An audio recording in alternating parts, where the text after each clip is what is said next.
आणि आपण पाहताय टॉप न्यूज मराठी.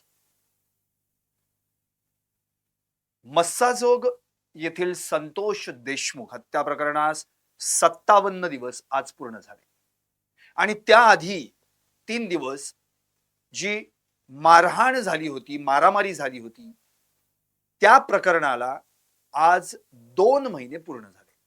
म्हणजे 6 डिसेंबर ते 6 फेब्रुवारी या सगळ्या 2 महिन्यांच्या कालावधीमध्ये तपास कसा कुठपर्यंत आलाय, आता तपासाची दिशा नेमकी काय आहे, तपासात काही लूपहोल्स आहेत का, काही लॅकिन्स आहेत का, तपासात काही वाढ होणं अपेक्षित आहे, आणि ज्या तपासात गोष्टी पुढे यायला हव्यात त्या नेमक्या कशा मागे पडत चालल्यात, या सगळ्याच गोष्टींची चर्चा आपण या लाईव्ह मधून करणार आहोत.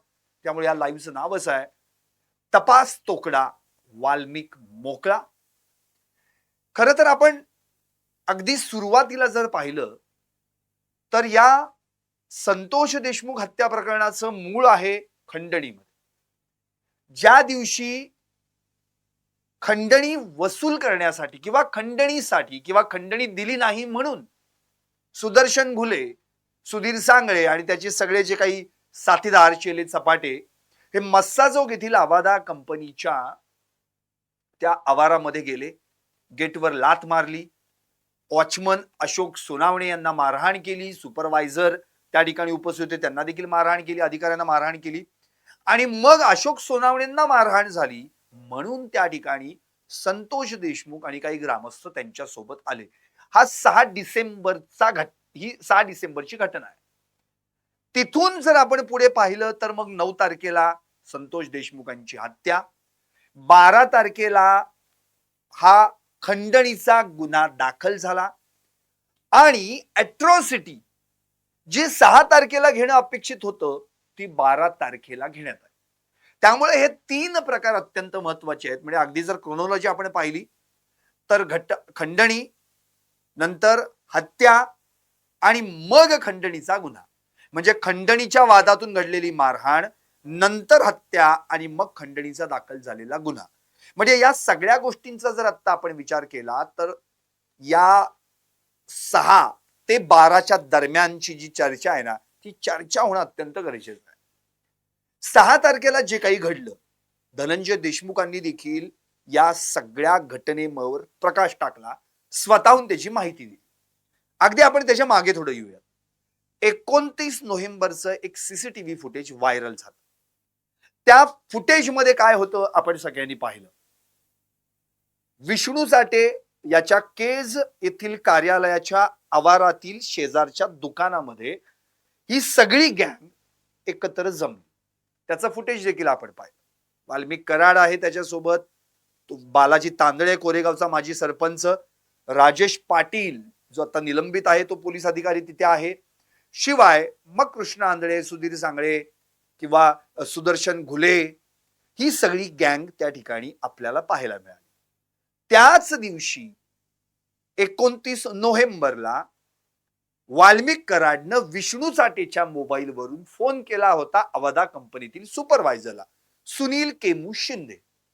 आता तो जो फोन झाला त्या फोन मध्ये काय होतं, अपेक्षित काय होतं की फोन मध्ये जे काय घडलंय किंवा बोललं गेलेलं आहे वाल्मिक कराड कडून त्याचा सीडीआर मिळेल, पण तो विष्णू साठेचा मोबाईल मिळेल. म्हणजे अगदी लूपहोल्स आपण जर पाहिला ना तर अगदी फार महत्वाचा आहे. एक पहिला मुद्दा, अॅट्रॉसिटी जी 6 डिसेंबरला दाखल व्हायला पाहिजे होती ती 12 डिसेंबरला का झाली.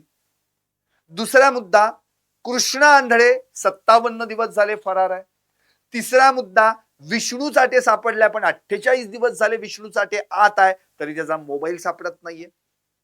चौथा मुद्दा जो अत्यंत महत्वाचा आहे की मुळातच संतोष देशमुख यांचे आतेभाऊ शिवराज देशमुख यांनी जी FIR दिली किंवा जो सप्लिमेंटरी जबाब दिला होता त्या जबाबात विष्णू साठेच्या संगनमतानं या सगळ्यांनी हा कट रचून घडवून आणलं असं म्हटलं गेलं होतं.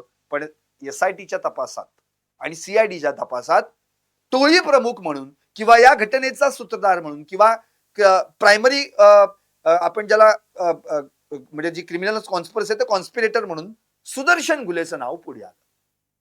त्यामुळे प्रश्न हाच पडलेला आहे की नेमका याच्यातला मास्टर माइंड कोण आहे. म्हणजे एसआयटीनं पुढे कुणाला केलंय जर आता आपण पाहिलं तर सुदर्शन घुलेला. शिवराज देशमुख जो प्रत्यक्षदर्शी साक्षीदार आहे या घटनेतला, त्यांचं असं म्हणणं आहे की नाही, विष्णू चाटे याच्या संगनमतानं हा कट रचला गेलेला आहे. शिवाय मुळात खंडणी विष्णू चाटेच्या मोबाईल वरून जी मागण्यात आली तो मूळ मुद्दा आहे वाल्मिक करारशी संबंधात. आता प्रश्न हेच उपस्थित होत आहेत की एवढे सगळे लूपहोल्स कसे काय राहिले. आता आपण त्याची एक एक मुद्द्याची चर्चा करू. पहिला मुद्दा, 6 डिसेंबरला जी घटना घडली, जी मारहाण झाली अशोक सोनावणे वॉचमन यांना, त्या मारहाणीनंतर खरं तर अशोक सोनावणे यांची फिर्याद दाखल करून घेणं गरजेचं होतं. जेव्हा ती मारहाण झाली त्यावेळी कंपनीचे काही कर्मचारी अधिकारी, ज्या ठिकाणी ते सुदर्शन घुले आणि त्याची टोळकी आली होती, त्या सगळ्यांना मिळून त्या ठिकाणी कंपनीच्या आजूबाजूच्या आवारामध्ये बसून ठेवण्यात आलं. धनंजय देशमुख पण तिथे आले होते. त्यांना जेव्हा ही घटना घडली होती माहीत झाली तेव्हा, आणि त्यांनी शिंदे नावाच्या पोलीस अधिकाऱ्यांना फोन केला होता की असं असं मस्साजोग येथे घडलेला आहे. त्या दरम्यान संतोष देशमुख आणि त्यांचे काही ग्रामस्थ देखील आले होते. अर्थात धनंजय देशमुख यायच्या आधी संतोष देशमुख आणि ग्रामस्थ आणि सुदर्शन घुलेची कंपनी यांच्यात काही बाचाबाची झाली, नंतर मारहाण देखील झाली आणि त्याच वेळी त्या प्रतीक घुलेला चापट बसली असं वगैरे सांगण्यात आलं. आता त्याच्यानंतर ही सगळी खुन्नस म्हणून निगोहट झाला म्हणून त्याचं पर्यावसान त्या मारहाणीचं संतोष देशमुख यांच्या खुनात झालं. आता 6 डिसेंबर जर आपण कॉन्सन्ट्रेट केला तर 6 डिसेंबरला काय घडलं होतं. 6 डिसेंबरला एकतर जी मारहाण झाली त्या मारहाणीमध्ये अशोक सोनवणे हे जे वॉचमन होते त्यांची फिर्याद दाखल करून घेणं गरजेचं होतं. शिंदे काही पोलिसांसोबत त्या ठिकाणी आले, शिंदे पोलीस अधिकारी. नंतर या सगळ्या आरोपींना त्यांच्या गाडीत बसवलं गेलं किंवा त्यांची जी काही गाडी होती ती, आणि ते सगळे पोलीस स्टेशनला गेले, केज पोलीस स्टेशनला. तिथे धनंजय देशमुख देखील होते, तिथे संतोष देशमुख देखील होते, सुपरवायझर म्हणजे त्या कंपनीचे जे कोण सुपरवायझर अधिकारी वगैरे असतील ते देखील होते, आणि सुदर्शन घुले व ही सगळी गँग होती. आता प्रश्न असा पडला की त्यावेळी अॅट्रॉसिटीचा गुन्हा दाखल करून घेण्यात यावा अशी मागणी अशोक सोनवणे आणि बाकीच्यांनी सगळ्यांनी केली, पण अॅट्रॉसिटीचा गुन्हा दाखल करण्यात आला नाही. त्यावेळी त्यांची तक्रार देखील घेण्यात आली नाही. रात्री 12:30-1 वाजेपर्यंत बसून ठेवण्यात आलं त्यांना. शेवटी सुपरवायझर कंपनीचा जो कोण आहे किंवा अधिकारी कोण असतील त्यांची तक्रार घेण्यात आली, आणि ती तक्रार म्हणजे अगदी किरकोळ केस होती, किरकोळ मारहाण झाली अशी. त्यामुळं त्याच वेळी त्या ठिकाणी बालाजी तांदळे उपस्थित होता, कोरेगावचा माजी सरपंच. त्यांनी या सगळ्यांना जामीन दिला आणि हे सगळे त्यातून सुटले. आता प्रश्न हाच पडतोय, जर त्याच वेळी या सगळ्यांवर अॅट्रॉसिटीचा गुन्हा दाखल झाला असता तर निश्चितपणे यांना कोठडीत जावं लागलं असतं, बिकॉज ते नॉन बेलेबल आहे. त्यामुळे 9 तारखेचा हा जो काही म्हणजे निर्घृण हत्येचा प्रकार आहे तो घडलाच नसता. पण तिथेच पहिला लूप होल आपल्याला आढळून आला. याच ठिकाणी पोलिसांनी कच खाल्ली. इथेच त्या ठिकाणी खरं म्हणजे यांच्यावर गुन्हे दाखल व्हायला पाहिजे होते, जे झाले नाहीत. नंतर काय झालं, 7 तारीख गेली, 8 तारखेला राजेश पाटील अधिकारी, सुदर्शन घुले हे दोघे एका हॉटेलमध्ये चर्चा करताना दिसले. त्याचाही सीसीटीव्ही फुटेज बाहेर आलं होतं. त्याच हॉटेलमध्ये त्याच्या आधी धनंजय देशमुख, संतोष देशमुखांचे बंधू संदीप नायकोडे म्हणून त्यांच्या मित्रासोबत चर्चा करताना दिसले. मग एका वेटर करवी त्यांना बोलवून घेण्यात आलं. राजेश पाटील या पोलिसांना त्यांना बोलवलं. धनंजय देशमुख हे जेव्हा स्वतः घटनाक्रम सांगतात तेव्हा त्यांनी स्पष्टपणे सांगितलं की मी सुदर्शन घुले किंवा आरोपीशी चर्चा केली नाही, राजेश पाटील यांच्यासोबत मी चर्चा केली, बोललो. नंतर ते दोघे तिथून निघून गेले 20-25 मिनिटांनंतर, आणि मी त्या हॉटेलमध्येच बसलो कारण की मला संदीप नायकोडे यांच्यासोबत चर्चा करायची होती. हे सगळं ते बोलले. आता त्याच रात्री 8 तारखेला नांदूर फाट्यावरील तिरंगा धाब्यावर सुदर्शन घुले आणि त्याची गँग एकत्र जमते आणि त्या ठिकाणी गावरान चिकनची ऑर्डर दिली जाते. ते खाल्लं जातं आणि दुसऱ्याच दिवशी म्हणजे 9 तारखेला संतोष देशमुख यांचं अपहरण होऊन हत्या केली जाते. म्हणजे जे आरोपी 6 तारखेला अॅट्रॉसिटीच्या गुन्ह्यात अटक झाले असते त्यांना मोकळं रान देण्यात आलं, इथंच पोलिसांची सगळ्यात मोठी चूक झाली. एवढे सगळे फिर्यादी होते तिथे. अशोक सोनवणे तर स्वतः ज्याला मारहाण झाली, कंपनीचे अधिकारी होते त्यांना मारहाण झाली होती, शिवीगाळ झाली होती, दमदाटी झाली होती. शिवीगाळ झाली होती म्हणून तर अॅट्रॉसिटीचा गुन्हा दाखल होत होता. दुसरी गोष्ट, संतोष देशमुख स्वतः फिर्यादी होते. शिवाय त्यांच्या सोबत धनंजय देशमुख देखील उपस्थित होते. त्यामुळे या सगळ्यांचंही म्हणणं ऐकून घेण्यात आलं नाही आणि त्यांना त्या दिवशी मोकळं रान मिळालं. आता त्याचीच खुन्नस, त्याचाच राग, त्याचीच डोक्यात ते इगो हर्ट झाला वगैरे सगळ्या गोष्टी ठेवण्यात आल्या. 8 तारखेला प्लॅन रचण्यात आला.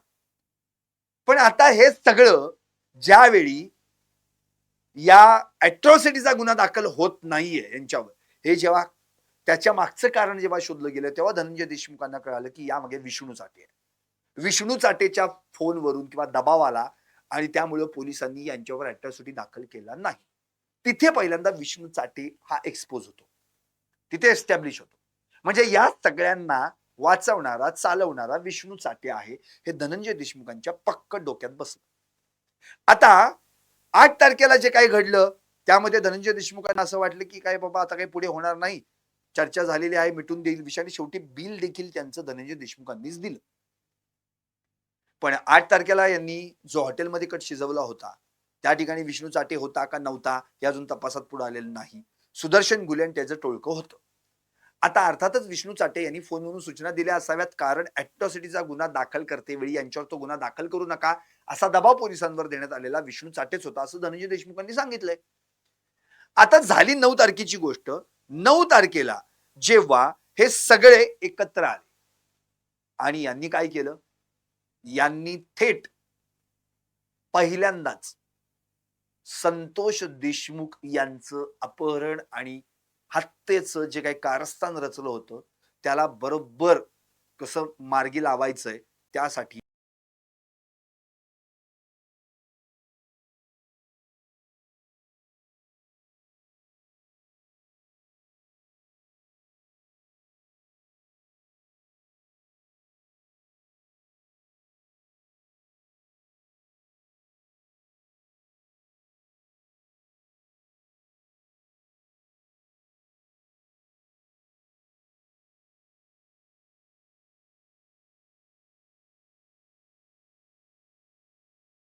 उपवास होता. मी फोन केला होता आणि कधी येणार आहे तर त्यांनी सांगितलं थोड्या वेळात मी येणार. आता आई तिकडे स्वयंपाक करून बसली होती. उपवास सोडायचा होता संतोष देशमुखांना. ते केजवरून मस्साजोगला निघाले होते. आता जे तेव्हा ते अर्ध्यात आले, म्हणजे 13-14 किलोमीटर केज मस्साजोग आहे. 6-7 किलोमीटर आल्यानंतर त्या डोणगावचा टोल नाका आहे. त्या टोल नाक्यावर जेव्हा ते आले, त्या टोल नाक्यावर नेमकं काय घडलं, त्याच ठिकाणी त्यांना एक काळी स्कॉर्पिओ त्यांच्या मागे केजवरून आली होती. त्यांच्या गाडीचा पाठलाग करत ती आडवी आली आणि डोणगावला ती आडवी घातली गेली आणि त्याच केज डोणगावच्या टोल नाक्यावर त्यांना अडवण्यात आलं. आणखी एक व्हाईट गाडी होती, पांढरी गाडी होती असं शिवराज देशमुखांनी पहिल्यांदा 9 तारखेच्या एफ आय आर मध्ये म्हटलंय. आणि मग त्या गाडीतून हे सगळे उतरले. त्यांना मारहाण करण्यात आली. संतोष देशमुखांना आपल्या गाडीत बसवण्यात आलं. शिवराज देशमुखांना गाडीतून बाहेर काढण्यात आलं. म्हणजे त्यांचा रोख शिवराज देशमुखांवर अजिबात नव्हता. फक्त एक दगड मारला, भीती दाखवली, त्यांना बाहेर काढलं. त्यांना फक्त संतोष देशमुखांचं अपहरण करून त्यांना पुढचा जिवे मारण्याचा त्यांची जी काही प्लॅन आखला होता त्यांनी पूर्ण करायचा होता. अपहरण केलं, त्यांना गाडीत बसवलं आणि ती गाडी केजच्या दिशेने गेली. म्हणजे पुन्हा जिथून आली तिथेच माघारी फिरली. आता शिवराज देशमुख हे प्रत्यक्षदर्शी साक्षीदार होते. त्यांनी तात्काळ त्या दरम्यान धनंजय देशमुखांना देखील फोन केला वगैरे सगळं झालं. तिथे काही प्रत्यक्षदर्शी साक्षीदार होते, त्यांच्याच गावचे जावई पाहुणे वगैरे होते. मग नंतर या शिवराज देशमुखांनी देखील ती गाडी थेट केज पोलीस ठाण्यात नेली. आता तिथे गेल्यानंतर अर्थातच धनंजय देशमुख आणि काही त्यांच्यासोबतचे काही मित्र परिवार त्या ठिकाणी ऑलरेडी पोलीस स्टेशन मध्ये आले होते आणि धनंजय देशमुखांनी थेट कुणाला फोन लावायला सुरुवात केली होती, विष्णू चाटे.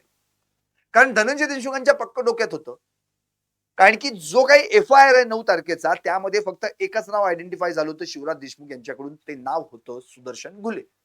तेवढंच नाव आयडेंटिफाय झालं. नंतर 10 तारखेच्या पुरवणी जबाबामध्ये मग या सगळ्यांची नावं आली, ज्यामध्ये प्रतीक घुले, जयराम चाटे, महेश केदार, सुधीर सांगळे, कृष्णा आंधळे ही सगळी नावं आली होती. आणि या सगळ्यांनी विष्णू चाटेच्या सांगण्यावरून कट रचून संगनमतानं संतोष देशमुख यांचं अपहरण करून हत्या केली असा पुरवणी जबाब 10 तारखेला शिवराज देशमुख यांनी नोंदवला. आता प्रश्न 9 तारखेचा आहे. 9 तारखेला केवळ FIR सुदर्शन गुलेंचं नाव आयडेंटिफाय झालं होतं. पण धनंजय देशमुखांना हा सगळा प्रकार कुणाच्या सांगण्यावरून झालाय हे पक्क माहित होतं. त्यामुळे त्यांनी काय केलं, धनंजय देशमुखांनी थेट विष्णू चाटेंना फोन लावायला सुरुवात केली. आता विष्णू चाटेला 1-2 फोन लावलेत का? नाही. 35 कॉल्स केले गेले. त्या दरम्यान धनंजय देशमुखांना पोलीस स्टेशन मधल्याच पोलीस अधिकाऱ्यांनी काळजी करू नका येईल असं म्हणून फिर्याद देखील नोंदवायला 2-3 तास लावले. शेवटी अक्षरशः सुदर्शन गुले किंवा ही सगळी गँग यांचं लोकेशन त्या ठिकाणी चिंचोळी मोळी नावाचं गाव आहे, तिथं आसपास कुठेतरी ट्रेस आउट झालं होतं. पण त्याच्या आधी विष्णू चाटेला फोन केलेला आहे असं पोलीस अधिकारी सांगत होते धनंजय देशमुखांना आणि थोड्याच वेळात ते त्याला सोडतील. त्यामुळे विष्णू चाटेच्या या आणि पोलिसांचं बोलणं झालं असावं यावर धनंजय देशमुखांनी देखील विश्वास ठेवला. शिवाय धनंजय देशमुखांना तो विष्णू चाटे फोनवरून हेच सांगत होता, एक 10-15 मिनिटात सोडतो, 10-15 मिनिटात सोडतो. तोपर्यंत संतोष देशमुख घरी आलेत का याची चौकशी करण्यासाठी देखील धनंजय देशमुखांनी घरी फोन केला. दादा आला का म्हणून. तेव्हा देखील उत्तर मिळालं की नाही. याचा अर्थ या सगळ्या परिस्थितीत जर आता आपण पाहिलं तर विष्णू चाटे हाच इथे या सगळ्यांचा मेन जो क्रिमिनल प्रायमरी कॉन्स्पिरेटर आपण ज्याला म्हणून तो दिसून येतो, जो प्रत्यक्ष अपहरण आणि हत्येच्या दिवशी त्या सगळ्या आरोपींसोबत नव्हता पण सगळ्या सूचना पुरवत होता. आता विष्णू चाटेला एवढे फोन करून सुद्धा विष्णू चाटे येतो येतो येतो तो सांगतो म्हणाला, तो येईल 10-15 मिनिटात येईल, 10-15 मिनिटात येईल असं म्हणाला. पण नंतर मात्र एक 36वा कॉल झाला आणि तुमचा माणूस इथे इथं हे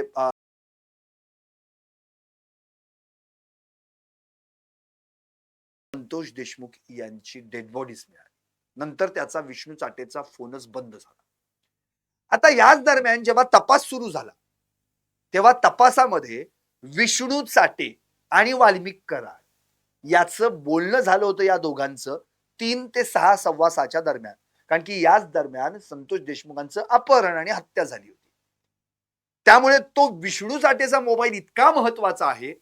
धनंजय देशमुख विष्णू चाटेच्या मोबाईलवर बोललेत 35 वेळा, 35-36 कॉल झालेत, तो देखील CDR असणार आहे त्यामध्ये.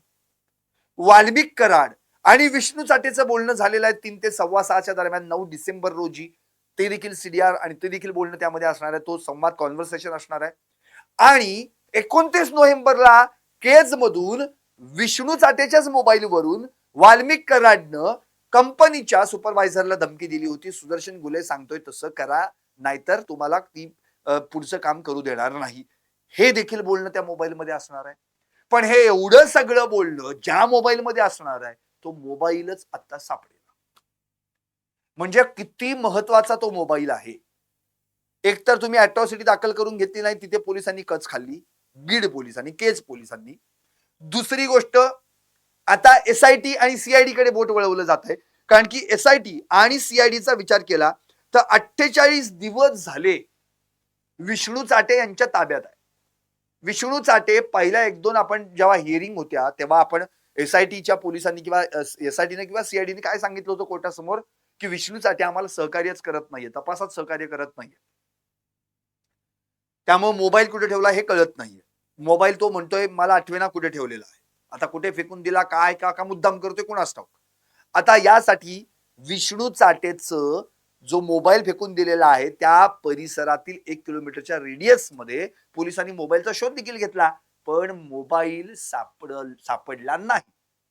अखेर विष्णू चाटेवर एक कलम देखील वाढवण्यात आलं, BNS 238. आता हे काय सांगताय कलम की घाबरून मोबाईल फेकून दिला, म्हणजे डिस्ट्रक्शन ऑफ एव्हिडन्सेस नाही, मोबाईल घाबरून फेकून दिला. ऍक्च्युली डिस्ट्रक्शन ऑफ एव्हिडन्सेस आहे का ते पहिले समजणं गरजेचं आहे. विष्णू चाटेला हे पक्क माहितीये की माझ्या मोबाईलवरून वाल्मिक कराड 29 नोव्हेंबरला बोललेला आहे, माझ्या मोबाईलवर धनंजय देशमुख आणि माझा दोघांचाही संवाद झालेला आहे, माझ्याच मोबाईलवरून वाल्मिक कराडनं 3-3:15च्या दरम्यान मला सूचना दिल्यात किंवा मी त्याला माहिती दिलेली आहे. त्यामुळे हा मोबाईल कोणत्याही परिस्थितीत पोलिसांच्या हाती लागता कामा नये. माझ्यात त्यांनी घाबरून फेकून दिला असं कसं काय म्हणता येईल. कुठे मोबाईल टाकला ते आठवेना असं कसं काय म्हणता येईल. कारण की या सगळ्या 48 दिवसांमध्ये विष्णू चाटेला सगळंच आठवतंय. मग एवढंच आठवे ना. हा इथे तपासातला कुठे ना कुठेतरी एक कच्चा दुवा आहे. आता याच दरम्यान सामाजिक कार्यकर्त्या तृप्ती देसाई यांनी एक माहिती समोर आणली होती. काय? की 15-16 डिसेंबर रोजी हे 2 दिवस, म्हणजे 14 डिसेंबरला आपल्याला आठवतंय त्या दिवशी दत्त जयंती होती.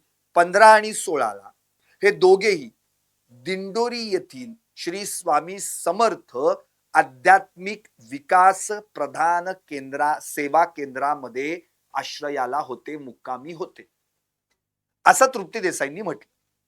नंतर जेव्हा त्याचं फुटेज तपासण्यात आलं 26 डिसेंबर रोजी, तेव्हा त्या फुटेजमध्ये वाल्मिक कराड दिसून आला. त्याला डिनाय केलेलं नाही सेवा केंद्रानं. एवढ्या सगळ्या भक्तांच्या गर्दीमध्ये वाल्मिक कराड आला असावा आणि गेला असावा असं ते म्हणाले. पण हे तर आयडेंटिफाय झालं की त्या दिंडोरीच्या सेवा केंद्रामध्ये विष्णू चाटे आणि वाल्मिक कराड होता. आता प्रश्न हा पडलाय की जर हे दोघे त्या ठिकाणी जर उपस्थित होते, जे ऑलरेडी संतोष देशमुख हत्या प्रकरणात फरार होते, अर्थात वाल्मिक कराडचं नाव 12 तारखेला जी खंडणीचा गुन्हा दाखल झाला त्यात आलं, म्हणजे खंडणीच्या प्रकरणामध्ये विष्णू चाटे, सुदर्शन गुले आणि वाल्मिक कराड तिघही होते. त्यामुळे तिघही खंडणीच्या गुन्ह्यात फरार होते. म्हणजे हे दोघेही जर आता आपण पाहिलं इथे दिंडोरीच्या बाबतीत जर विचार केला तर खंडणीच्या गुन्ह्यात फरार असलेले विष्णू चाटे आणि वाल्मिक कराड हे दोघेही त्या दिवशी नाशिक मधील दिंडोरी सेवा केंद्रात होते. हे तर क्लिअर झालं. आणि विष्णू चाटेवर तर खुनाचाही गुन्हा दाखल झाला होता. कारण की 10 तारखेला जी काही एफ आय आर नोंद झाली, जो काही पुरवणी जबाब आला, विष्णू चाटे यांनी कट रचला, त्या संगनमतानं या सगळ्यांनी अपहरण हत्या घडून आणली. त्यामुळे विष्णू चाटे खुनाच्याही गुन्ह्यात होता आणि खंडणीच्याही गुन्ह्यात होता. त्यामुळे खंडणी आणि खुनाच्या गुन्ह्यात असलेला विष्णू चाटे आणि खंडणीच्या गुन्ह्यात असलेला वाल्मिक कराड हे दोघेही त्या ठिकाणी दिंडोरीच्या आश्रमात होते. हे तर क्लिअर झालं. आणखी सीसीटीव्ही फुटेज मध्ये तो वाल्मिक कराड दिसला. सेवा केंद्राने डिनाय केलेलंच नाहीये आणि तृप्ती देसाईने दिलेली माहिती खरी ठरली. आणखी एक महत्वाचा मुद्दा म्हणजे विष्णू चाटे आणि वाल्मिक कराड हे दोघेही 15-16 तारखेला तिथं होते. हे जर हे तपासात पुढे आलंय तर सीआयडीनं हे स्वतःहून पुढे येऊन तपासात ते त्या ठिकाणी होते का सांगितलं नाही? जेव्हा तृप्ती देसाईने हा मुद्दा उपस्थित केल्यानंतर त्यात फुटेज आढळलं होतं, सीआयडीने माहिती घेतली होती, हे पुढे आलं. आता प्रश्न हाच उरतो, 9 तारखेला हा सगळा प्रकार घडला आणि 10 तारखेला पुरवणी जबाब झाल्यानंतर या दोघांची नावं 10, 11, 12, बीडला तर 10ला मोर्चा म्हणजे बंदची हाक होती. म्हणजे 10, 11, 12, 13, 14, 10, 11, 12, 13, 14 5 दिवस या दोघांची नावं ऑलरेडी जाहीर झाली होती आणि हे दोघही आरोपी म्हणून एस्टॅब्लिश झाले होते. संपूर्ण महाराष्ट्रामध्ये या दोघांच्या नावाची चर्चा होती. प्रसार माध्यमांच्या माध्यमातून या दोघांचेही फोटो प्रत्यक्ष माध्यमांवरून, सोशल मीडियावरून प्रसारित देखील झाले होते. मग एवढं सगळं झालं असताना देखील या आरोपींना दिंडोरी आश्रमात किंवा सेवा केंद्रात पाहून सुद्धा हे दोघे आमच्या आश्रमात आढळून आलेत किंवा ते दिसले अशी माहिती आश्रमाकडून किंवा सेवा केंद्राकडून पोलिसांना का देण्यात आली नाही, हा प्रश्न उपस्थित होतो. बरं, एवढे सगळे लोक जे त्या ठिकाणी दत्त जयंतीच्या कार्यक्रमासाठी गेले होते, तर एवढ्या सगळ्यांनी कुठे ना कुठेतरी वाल्मिक आणि विष्णू साठीचा फोटो पाहिलाच असेल ना, आणि ती अख्ख्या महाराष्ट्रभरी चर्चा चालू होती. त्यामुळे निश्चितपणे यातला हा आरोपी असं शेजारच्या बाजाला तर कळू शकलं नाही, हा एक प्रश्नच पडला. नंतर तृप्ती देसाईने आणखी एक बॉम्ब टाकला की 17 तारखेला हे दोघे तिथून निघाले, म्हणजे त्याच्या तिसऱ्या दिवशी मुक्काम केला होता. 17 तारखेला निघाले, गाडीतून निघाले आणि शरणपूर रोड जे म्हणजे दिंडोरी आणि म्हणजे नाशिक सिटी मधलं आहे, ते दिंडोरी पासून अगदी 26 किलोमीटर अंतरावर आहे. त्याच दरम्यान सरकारवाडा नाशिक पोलीस स्टेशन येतं आणि तिथे सिपिनचं ऑफिस आहे, असं देखील तृप्ती देसाईंनी स्पष्टपणे सांगितलं होतं. तर त्याच रस्त्यावरच्या एका हस्तरेषा तज्ञाकडं हे दोघे गेले. अर्थात दोघेही जाणार, कारण की विष्णूसाठी गाडी चालवणार, वाल्मिक कराड तर यांचा आका, तो एकटा कसा असेल ना. आता हे दोघे तिथे गेले आणि विष्णू चाटेनी वाल्मिक कराडनी आपलं भविष्य बघितलं त्या पामिस्टकडे, अशी माहिती तृप्ती देसाईंनी दिली. आता ही माहिती देऊन तृप्ती देसाईंना इतके दिवस झाले, पण अजूनही त्या बाबतीत सीआयडी आणि एसआयटीनं किंवा नाशिक पोलिसांनी काय तपास केला याची माहिती काही पुढे आलेली नाही. मग हा सगळा प्रश्नच पडतोय की नेमकं काय चाललंय. आता हे घडलं कधी? 17 डिसेंबर. याचा अर्थ नाशिकच्या परिसरामध्ये हे दोघे होते. आता विष्णू चाटे लगेच दुसऱ्या दिवशी 18 डिसेंबरला सापडला पोलिसांना बीडमध्ये. म्हणजे विष्णू चाटे तिथून सटकला. वाल्मिक कराड कुठे गेला हा प्रश्न पडला, कारण की वाल्मिक कराड नंतर शरण आला तो 31 डिसेंबरलाच, म्हणजे 18 ते 31 म्हणजे 12 ते 13 दिवसांनी. मग 18 डिसेंबर ते 31 डिसेंबर हे जवळपास 12-13 दिवस हा वाल्मिक कराड कुठे होता? म्हणजे विष्णू चाटेला पुढे पाठवण्यात आलं का? मग त्याच वेळी विष्णू चाटेचा मोबाईल कुठे गेला? म्हणजे प्रश्न हाच पडतो की विष्णू चाटेचा मोबाईल इतके दिवस होऊनही सापडत नाहीये. 48 दिवस झाले तो कोठडीत आहे. पीसीतून एमसीआर मध्ये गेला तरी देखील त्याचा मोबाईल सापडेना. जो मोबाईल या संपूर्ण घटनेतला अत्यंत महत्वाचा दुवा आहे. मग तो खंडणीच्या प्रकरणातला सुद्धा आणि खुनाच्या प्रकरणातला सुद्धा. कारण खंडणीच्या प्रकरणामध्ये वाल्मिक कराडनं त्याच्याच मोबाईलवरून कंपनीच्या सुपरवायझरला फोन केला होता 29 नोव्हेंबरला. 6 डिसेंबरला जी म्हणजे 29 नोव्हेंबरला आणि नंतर 9 डिसेंबरला प्रत्यक्ष जी घटना घडली अपहरण आणि खुनाची त्यावेळी देखील धनंजय देशमुख विष्णू चाटेला मोबाईलवरून फोन करत होता, तो सीडीआर कॉन्व्हर्सेशन. आणि तिसरं म्हणजे वाल्मिक कराडनं त्याच दरम्यान विष्णू चाटेला फोन कॉल्स केलेले आहेत ते कॉन्व्हर्सेशन.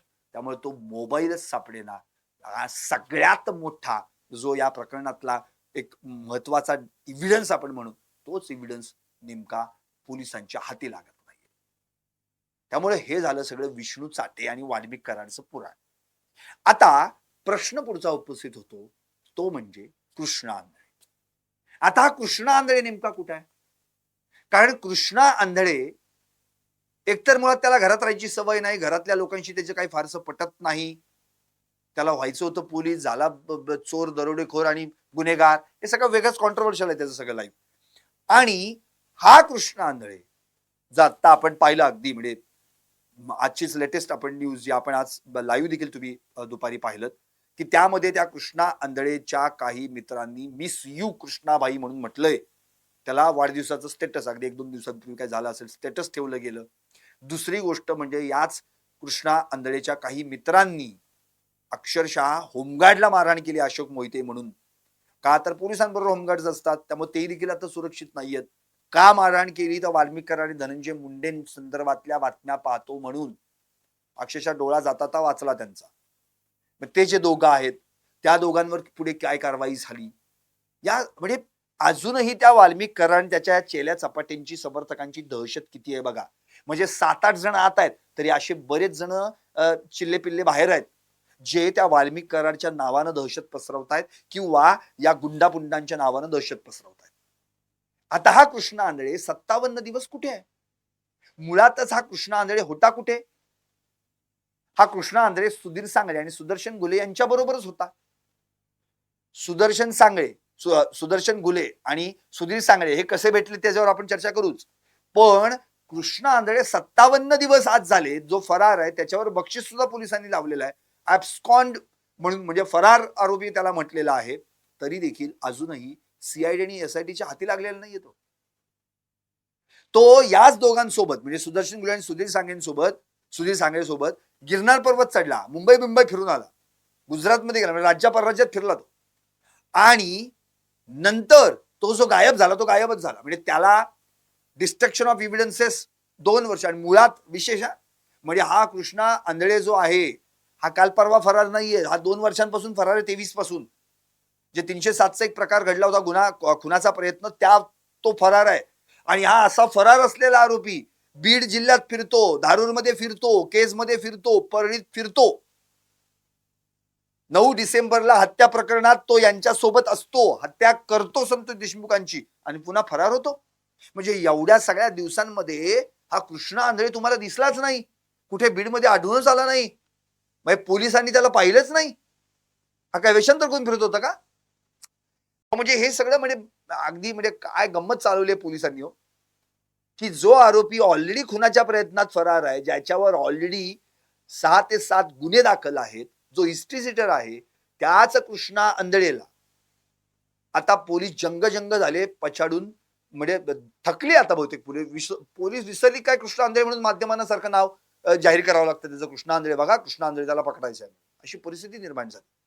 आता हे एवढं सगळं झाल्यानंतर आणखी एक महत्वाचा मुद्दा काय उरतो, हा कृष्णा आंधळे अजूनही फरार आहे सोडून द्या, मग त्याच्यासोबतचे जे दोघं आहेत, कोण जे त्याच्यासोबत फरार झाले होते, सुदर्शन घुले आणि सुधीर सांगळे, हे दोघं कसे काय सापडले? मग त्याच्या मागची वेगळीच कथा आहे.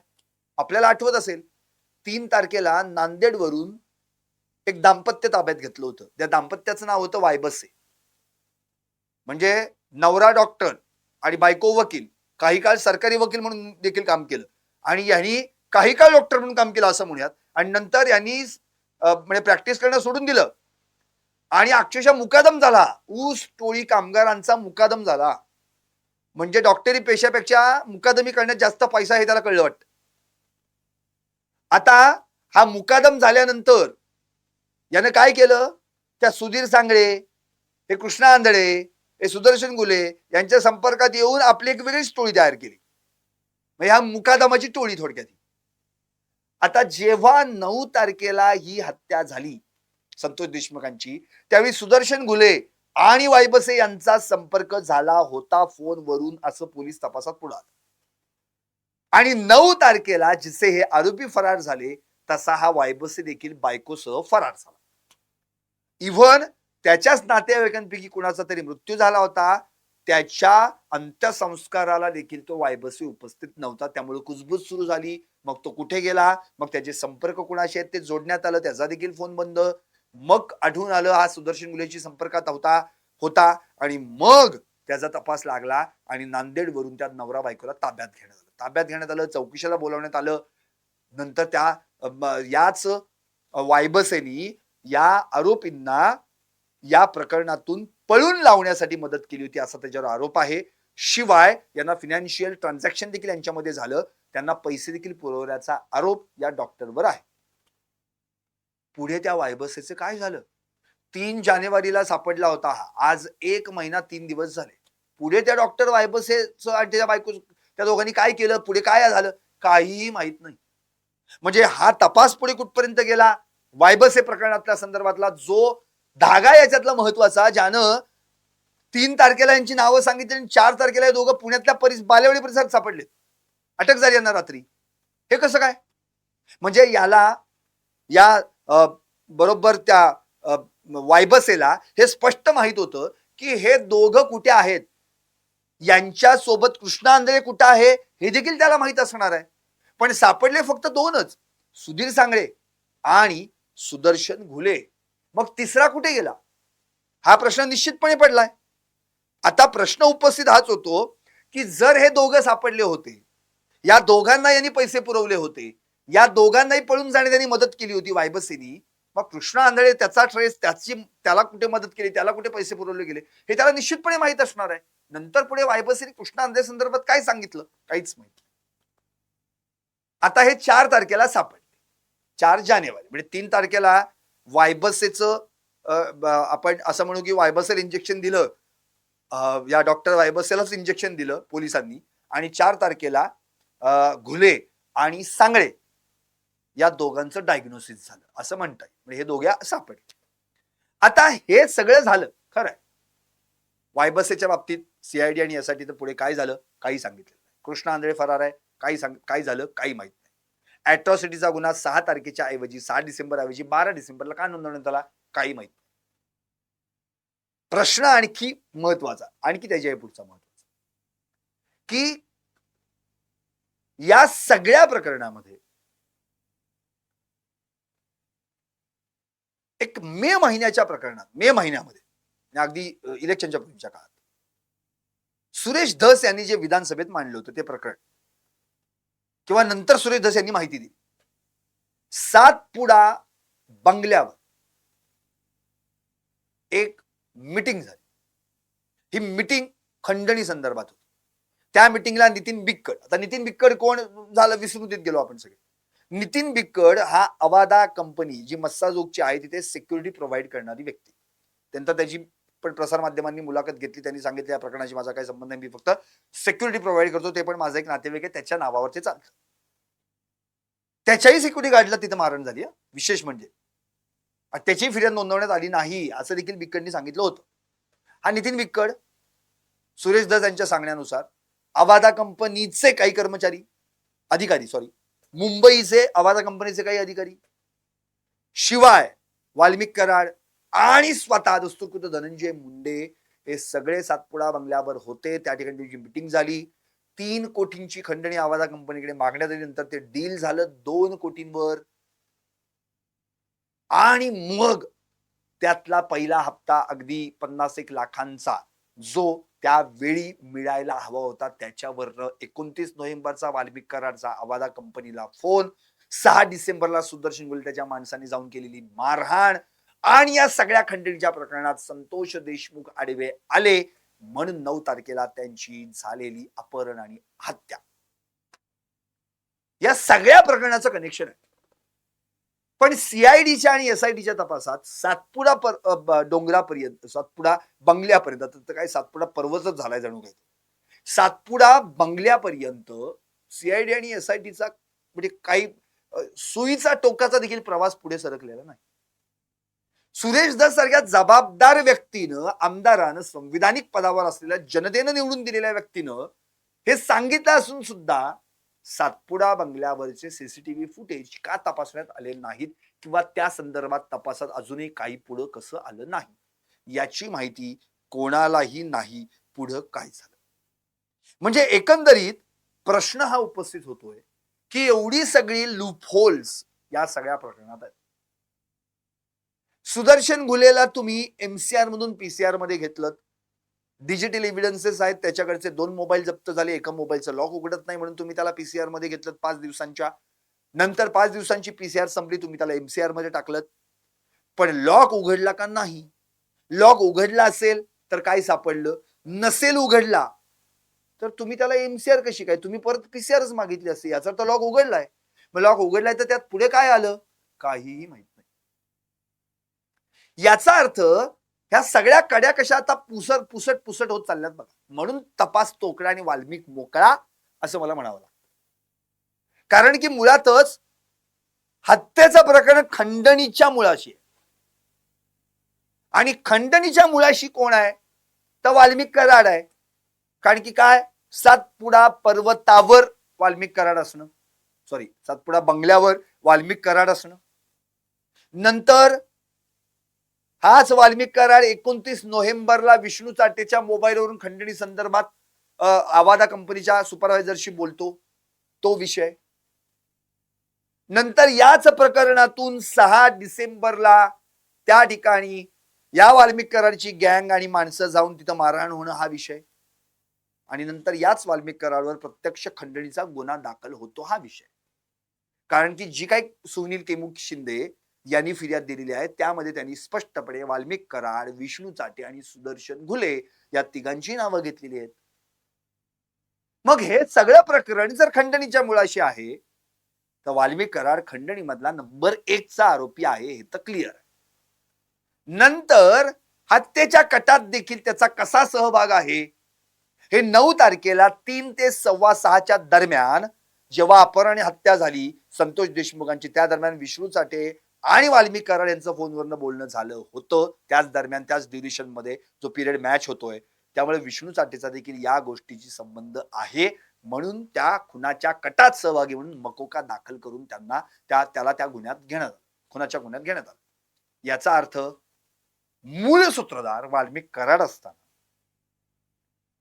त्याच्या खालोखालचा सूत्रधार ज्याच्या मोबाईलवर हे सगळं घडलं तो विष्णू चाटे असताना या दोघांच्याही हाताखाली काम करणार सुदर्शन घुले टोळीचा प्रमुख करून त्याला कटाचा मुख्य सूत्रधार का केला जातोय? याचाच अर्थ सुदर्शन घुले जर टोळीचा मुख्य सूत्रधार झाला तर विष्णू चाटे ज्याच्या मोबाईल वरून वाल्मिक कराड यांच्याशी काही फोन कॉल झाले जे काही सीडीआर जो तपासायचा आहे तिथे विष्णू चाटेची कडीच तुटली. म्हणजे विष्णू चाटे, सुदर्शन घुले यांची कडी इथेच तुटली. सुदर्शन घुले हाच कटाचा सूत्रधार आहे. याचा अर्थ विष्णू चाटे या सगळ्या कटाच्या सूत्रधारातून किंवा प्रायमरी कॉन्स्पिरेटर म्हणून बाजूला पडतो. म्हणजेच खंडणी सुद्धा आणि खून सुद्धा सुदर्शन घुले याच टोळी प्रमुखाने केलाय असं चित्र समोर येत आहे.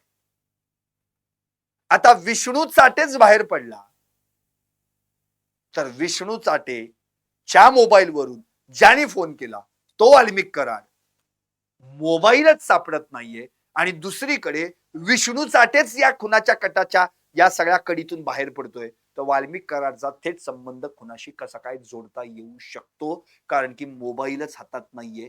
विष्णू चाटेचा मोबाईल कुठं पडलाय माहित नाहीये. विष्णू चाटेच्या मोबाईल मधले सीडीआर काय आहे, काय कॉन्व्हर्सेशन झालं ते तपासता येत नाहीये.